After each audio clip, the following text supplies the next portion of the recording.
کریم صلی الله علیه وسلم هغوی ته معجزې هم پیش کړي، مسلمانان نشو.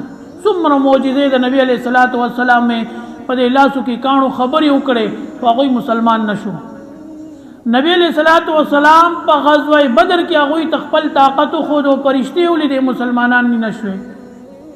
او نبی علیہ الصلوۃ والسلام په غزوه خندق کې هغه د الله تبارک وتعالى غ مدد هغوی ته خود چې زموږ سره د الله مدد ته اهل مکه مسلمانان نه شوه. دغه شان نبی علیہ الصلوۃ والسلام سپوږمۍ په اشاره دوه ټوټې کړه، ټولې دنیا ولیدله. دومره لویه معجزه، خو مکې والا مسلمانان نشو.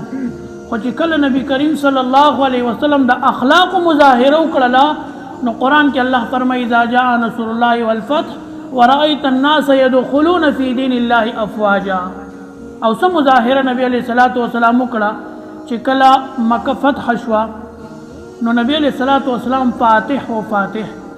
او چې کله یو مجاهد یو علاقه فتح کی داغه خوشحالی ته ګوره، داغه هغه یعنی هغه بادرۍ ته ګوره، او داغه د داخلېدو هغه هیئت او طریقې ته ګوره چې په کم شان او شوکت باندې هغه فتح کړې شوي علاقې ته داخلېږي.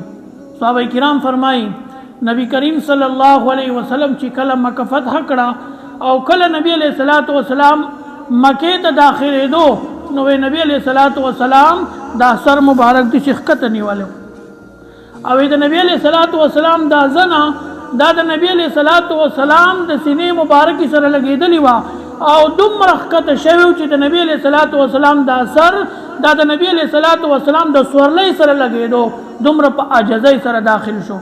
حالانکه نبی علیہ الصلوۃ والسلام ته دا حکم و چې دا ستا دشمنان دي، دوی ستا سره هر دشمني کړي، او د هر یو مسلمان سره هغه دشمني کړي چې تاریخ سړی وګوري، سړی وایي چې په هر یو واقعه مې اوښکې وپیولې مې ژړلې، دومره ظلم دې ظالمانو کړی.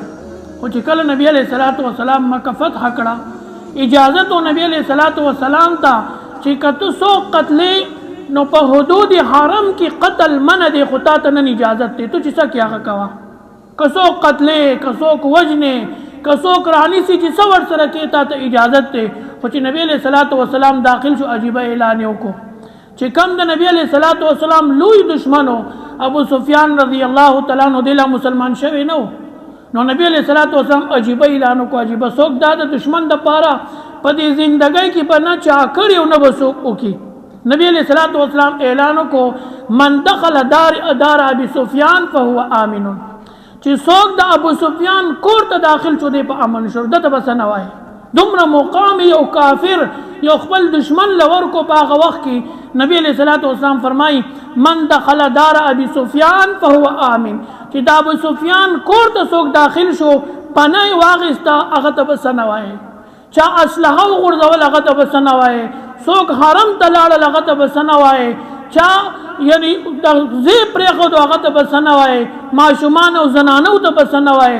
چې کله د نبی علیہ الصلوۃ والسلام اخلاق خلکو لیدل، نو جوک در جوک مسلمانان ټول راغله په نبی علیہ الصلوۃ والسلام په لاس باندې ایمان راوړو. دا د نبی علیہ الصلوۃ والسلام اخلاقو.